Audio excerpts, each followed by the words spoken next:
안녕하세요. 김상진입니다. 자바 FX 마지막 노트입니다. 이 노트에서는 애니메이션 효과를 나타내는 방법에 대해서 설명해 드리겠습니다. 게임을 만들 때 이 애니메이션 효과를 많이 필요로 합니다. 물론 이번에 테틱스, 학기 과제로 하는 테틱스의 경우에는 애니메이션 효과가 그렇게 필요하지는 않습니다. 주로 타임라인만 이용해서 처리가 되는데, 좀 더 복잡한 게임을 만들 경우에는 이 애니메이션 효과를 많이 사용하게 됩니다. 애니메이션 효과를 나타내는 방법에는 여러 가지 방법이 있는데, 하나가 애니메이션 타이머를 이용하는 거고 있고, 또 하나는 각종 트랜지션을 이용하는 방법이 있습니다. 트랜지션 중에서도 translate transition, path transition, pose transition을 가장 어떤 물체를 이동시킬 때 가장 많이 사용하게 됩니다. 그리고 여러 트랜지션을 병행으로 또는 순차적으로 실행하고 싶을 때 sequential transition 또는 parallel transition을 사용하게 되겠고, 그 다음에 어떤 물체를 이동시키는 과정에서 뭔가 중간중간에 어떤 처리를 해야 되면, 예를 들어서 미사일을 발사를 하는데 이 미사일이 어떤 물체와 만났는지 그거를 계속 판단해야 되면은 이 트랜지션 클래스를 상속받아 가지고 그 움직임 중간중간에 체크하는 코드를 포함시킬 수가 있습니다. 그러면 각각에 대해서 좀 살펴보겠습니다. 이 트랜지션 좌표로 이동을 할 때 실제 노드의 좌표가 이동을 안 합니다. 노드가 유지하는 좌표 자체는 그대로 있는 상태에서 다른 값이 바뀌게 됩니다. 그 값이 바로 translate x, translate y입니다. 이 두 정보가 바뀌어서 위치가 변하게 되는 거예요. 그런데 이동을 완료한 다음에 그 노드가 원래 좌표가 아니라 이동된 위치의 좌표를 로 바뀌어야 된다 그러면 그거를 이 translate x와 get translate y를 이용하거나 다른 방법을 이용해서 바꿔줘야 되겠고, 바꾼 후에는 거기에 또 추가적으로 translate x와 translate y 정보가 추가돼서 잘못 해석하지 않게 하게끔 이 translate x와 translate y 값을 0으로 바꿔줘야 합니다. 자바 FX에서 좌표 체계는 이전에 한번 설명드린 것처럼 부모 좌표계와 자체 좌표계 두 가지를 이용해서 사용하고 있습니다. 그래서 자체 좌표계는 set x, set y를 통해서 지정하게 되겠고, 부모 영역에서 좌표는 set layout x, set layout y를 이용해서 지정하게 되겠습니다. 두 정보를 이용해서 최종 노드가 나타난 위치가 결정되는데, 두 가지를 동시에 이용하지 않고 한 가지만 이용합니다. 한 가지는 00을 세팅해 놓고 나머지를 바꿔서 좌표의 위치를 바꾸게 되겠습니다. 보통은 set layer x와 set layer y는 만지지 않고 set x, set y만 가지고 프로그램을 하게 됩니다. 그런데 자바 fx 라이브러리에 있는 함수들 중에는 set x, set y를 바꾸지 않고 set x, set y는 그대로 있는 상태에서 set layout x, set layout y만 바꾸게 됩니다. 그러면 각각 내가 사용하는 라이브러리 함수의 특성을 잘 보고 내가 생각하고 있는 좌표계로 잘 전환을 해줘야 됩니다. 그리고 좌표계가 부모 좌표계, 자체 좌표계만 있는 건 아니고 스크린 좌표계도 있습니다. 스크린 좌표계는 전체 화면에서의 위치가 되겠고, 부모 좌표계, 자체 좌표계는 그 윈도우 내에서의 좌표계라고 생각하시면 되겠습니다.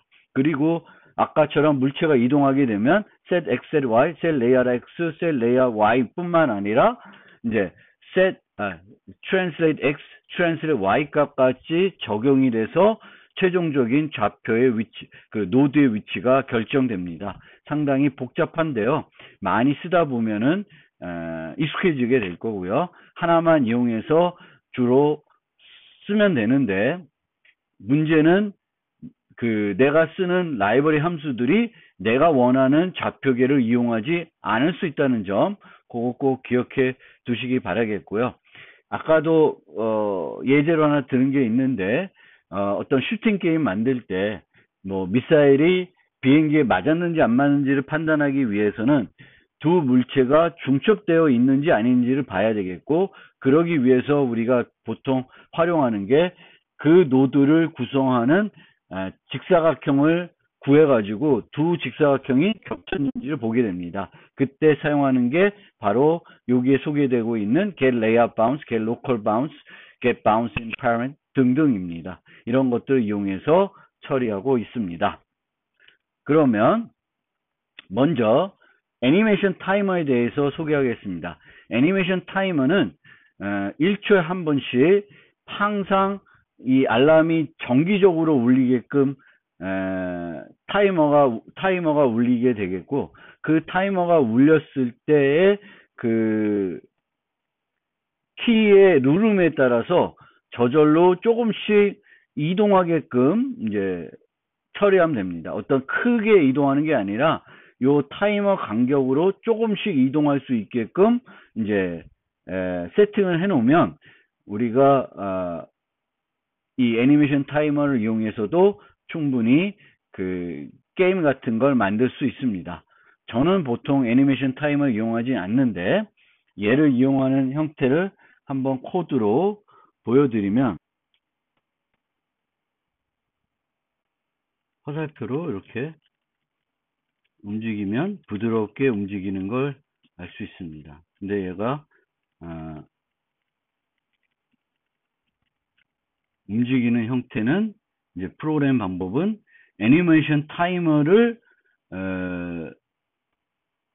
만들어 놓고, 이 애니메이션 타이머에서는 이제 위로 가야 되는지 아래로 가야 되는지 어디로 가야 되는지를 세팅해 놓으면 요 타이머가 울릴 때마다 마이너스 델타 플러스 델타만큼 움직이게 됩니다. 그리고 이 go up, go down, go left, go right를 설정하는 건 키 프레스와 키 릴리스를 이용하고 있습니다. 그래서 프레스 했을 때 true로 바뀌고, 그걸 띄는 순간 false로 바뀝니다. 그래서 요걸 이용해서 이제 처리하는 게 애니메이션 타이머가 되겠습니다.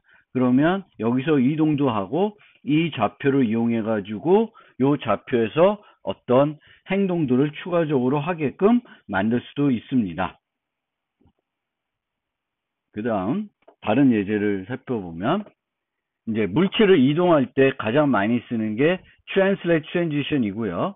만약 물체를 한 곳에서 다른 곳으로 이동하는 게 아니라 여러 중간 위치를 거쳐서 최종 위치로 이동해야 될 경우에는 path transition을 이용하게 됩니다.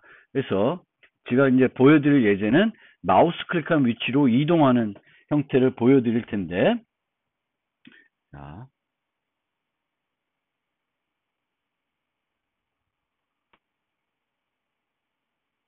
이건 키보드 아니고 이건 마우스 위치요. 그래서 여기서 시행을 해보면 얘는 transition, move transition, translate transition을 이용하고 있고요. 이제 어떻게 되는지 한번 봅시다.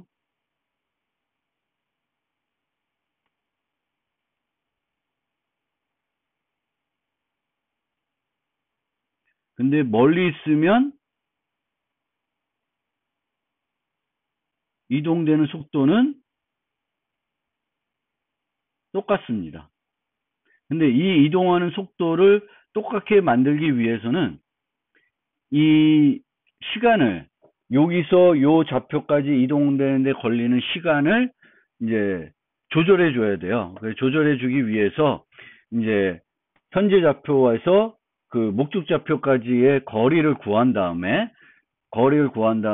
그 거리에 비례해서 이제 시간을 설정해 주면은 늘 일정한 속도로 이동할 수 있게 해줍니다. 그게 이제 요 목적지를 이용해서 하는 거고요. 이 트랜지션은 이제 움직일 노드, 그리고 그 움직일 때 걸리는 시간을 세팅해 놓으면 되겠고요. 그 다음에 set by x, set by y 목적지와 현재 좌표의 차이를 여기다 설정해 놓고 플레이를 누르면 거기까지 이동을 합니다. 그리고 이 트랜지션이 끝나면 이제 set x와 set y 값을 이제 destination x와 destination y로 바꿔주게 되겠고 set transition x와 set transition y를 0으로 설정하고 있습니다. 이걸 해줘야 이제 항상 그 다음 위치에서는 거기서 또 계산해서 또 이동을 할 수가 있습니다. 아까와 달리 늘 고정적으로 1초가 걸리게끔 만들면 이제 어떤 현상이 벌어지냐면 멀리 있으면 빠르고 가까이 있으면 느리게 되는 거예요. 멀리 있으면 빠르게 오죠. 뭐 어떤 경우든지 1초에 움직이게끔 했기 때문에 그렇습니다. 그런데 거리를 계산해서 처리하면은 이제는 어딜 가나 똑같은 속도로 똑같은 어떤 거리에 비례해서 이동하는데 걸리는 시간이 결정이 됩니다.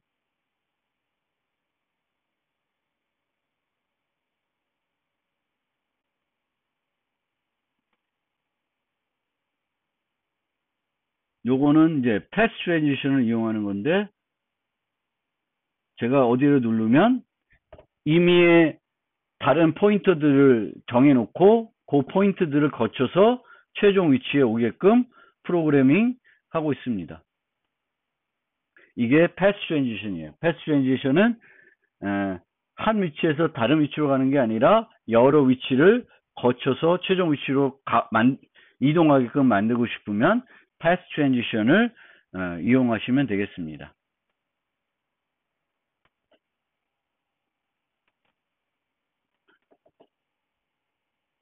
그래서 패스 트랜지션은 패스를 만들어서 세팅을 해줘야 됩니다. 그래서 패스는 이제 그 처음의 위치 move to 그 다음에는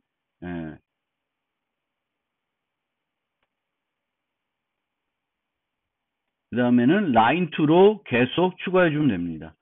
처음에 move to 그 다음에 line 2, line 2, line 2, line 2 해서 패스를 설정해 주고 그 패스를 등록해 주면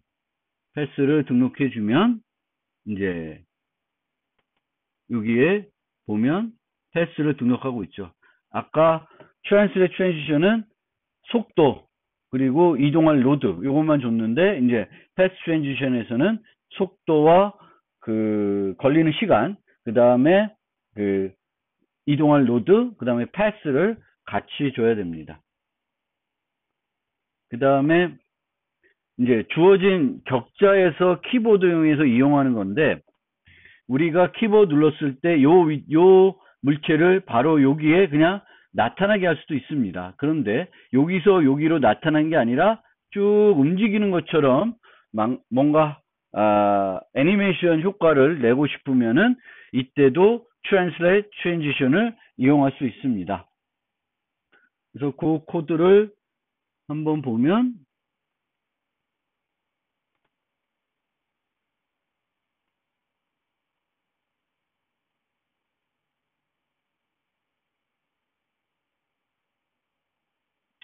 요거는 Translate Transition을 이용한 게 아니라 그냥 이 위치에 있던 물체를 그 다음 격자 위치에 나타나게 하는 거예요. 그런데 그렇게 하지 않고 move라고 하는 트랜지션을 이용해서 속도를 설정해 가지고 이동하게 하면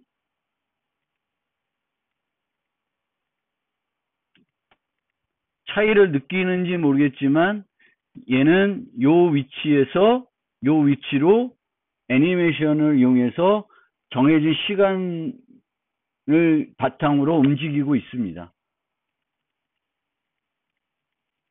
그런데 이 트랜지션들은 플레이를 누르면 스레드가 만들어져서 실행이 돼요. 그래서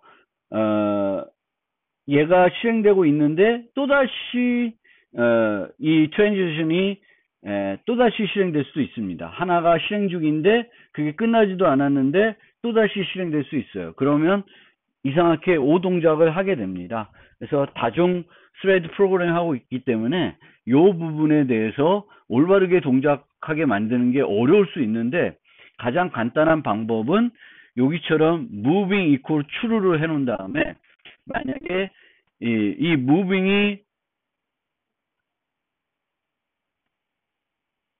moving이 true이면은 이 move 명령을 실행하지 않고 아무것도 안 합니다. 그래서 그 트랜지션이 종료될 경우에만 그 다음 트랜지션을 할 수 있게 하는 거고, 이 무빙이 언제 false 되냐면 트랜지션이 끝나서 완료됐을 때 여기서 false가 됩니다. 그럼 여기서 false가 되고 나면 그 다음부터는 이제 여기서 이게 false가 돼서 또 다른 move를 실행할 수 있게 됩니다. 그래서 이 트랜지션들은 다 항상 그 다중 그 스레드 프로그래밍으로 처리되기 때문에 이 부분에 대해서 조심스럽게 처리를 해야 합니다.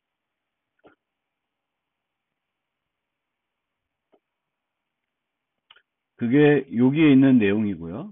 여기서 moving force 다중 스레드이기 때문에, 그리고 뭔가 일시적으로 중단했다 뭘 하고 싶으면 포스트 트랜지션이라는 거를 사용할 수 있고요. 이 포스트 트랜지션도 프로그램 하다 보면은 많이 필요합니다.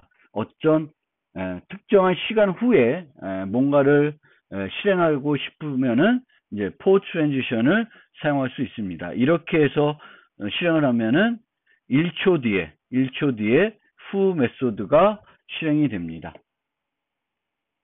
그 다음에 기타 트랜지션, 이동하는 것 말고 여러 가지 애니메이션 효과를 나타낼 수 있습니다. 얘는 노드의 애니메이션, 그 특수 효과를 적용해가지고 한번 바뀌는 게 아니라 뭔가 애니메이션적인 효과를 내게끔 회전을 해도 그냥 90도 가 있는 게 아니라 90도 가게까지 좀 돌아가는 형태로 보여지는 거죠. 그래서 어떤 것들이 있는지 fade, rotate, scale, fill, stroke가 있는데 요거를 한번 코드로 보여드리겠습니다.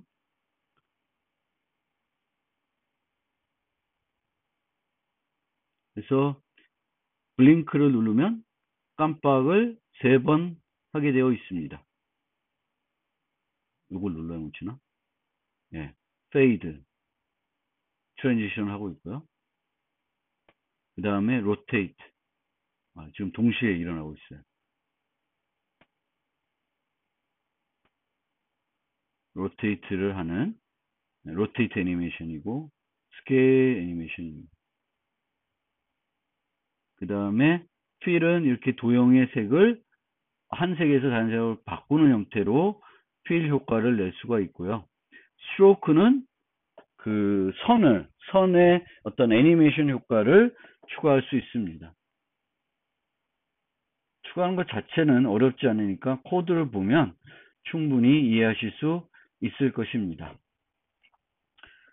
그 다음에 교육 목표 때 설명드렸듯이 여러 트랜지션을 동시에 실행시키고 싶으면은 parallel, sequential을 이용해서 처리할 수 있습니다. parallel은 두 개의 트랜지션이 동시에 병행으로 수행이 되는 거고, sequential은 하나가 끝난 다음에 다음 게 자동적으로 수행이 되는 겁니다. 그래서 아까 깜박거리는 효과도 이런 그 sequential 트랜지션 이용해 가지고 하얗게 바꾸고 다시 나오게끔 하고 하얗게 바꾸고 다시 나오게끔 하는 그런 형태로 해서 깜빡거리는 효과를 주고 있습니다. 그 다음에 이제 물체를 막 이동했을 때 이동하면서 어떤 검사를 해야 될 때 우리가 사용할 수 있는 방법이 트랜지션을 상속받아서 처리하면 되겠고요. 이 상속받을 때 우리가 주로 만들어야 되는 게 바로 요 인터폴레이트 함수입니다. 그래서 이 인터폴레이트 함수가 계속 불러져요. 이 물체가 이동하는 동안에. 그럼 이 인터폴레이트 함수에서 이제 각 상황을 검사를 해보면 됩니다. 그래서 이게 이동한 비율이 여기에 인자로 주어지니까 그 비율을 이용해서 현재 좌표를 검사하고 그 좌표를 바탕으로 검사를 하면 되겠습니다. 요 코드를 통해서 살펴보겠습니다. 요 경우에는 그 상속을 이용하지 않고 트랜지션 두 개를 병행으로 시행을 하게 되겠고, 병행을 시행한 다음에 이 병행이 모두 끝나면은 이제 폭파하게끔 프로그램을 했습니다.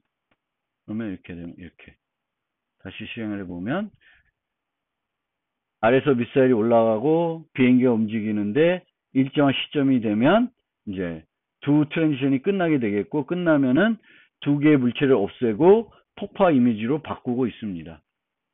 그래서 이렇게 하는 방법이 있고, 실제로는 그렇게 하지 않고 타이머를 이용해 가지고, 애니메이션 타이머를 이용해 가지고 물체들을 서로 자기가 생각하는 방향으로 이동하게 하고, 그 타이머에서 두 물체가 서로 겹쳤는지 보는 거예요. 그래서 요 인터섹스 메소드와 바운싱 로커를 이용해 가지고 겹쳤는지를 보게 됩니다. 그래서 어떤 시점에 끝나는 게 아니라 두 물체가 충돌된 시점에서 이제 그 두 물체를 제거하고 폭파시키고 있습니다. 이제 애니메이션 타이머를 이용하는 방법이고, 마지막에 이제 이 트랜지션을 상속받아서 이 인터폴레이트에서 처리하는 방법이 되겠습니다. 그래서 미사일에서는 계속 이 미사일이 비행기와 중첩되는지를 검사를 하고 있습니다. 그래서 비슷한 것들을 우리가 이제 일반적인 방법, 애니메이션 타이머를 이용하는 방법, 트랜지션을 상속해서 만드는 방법, 세 가지 방법을 살펴봤고요. 주로 저는 이 방법을 많이 씁니다. 트랜지션을 상속받아서 인터폴레이트 메소드를 재정해 가지고 이 인터폴레이트 메소드에서 뭔가 물체가 이동하면서 검사해야 되는 거를 검사를 하는 방법으로 해서 어떤 게임들을 만들고 있습니다. 이걸로 자바 FX에 대한 기본적인 설명들을 모두 끝냈습니다. 6노트를 통해서 자바 FX를 사용하는 방법, 자바 FX를 이용해서 프로그래밍하는 방법들을 소개해 드렸습니다.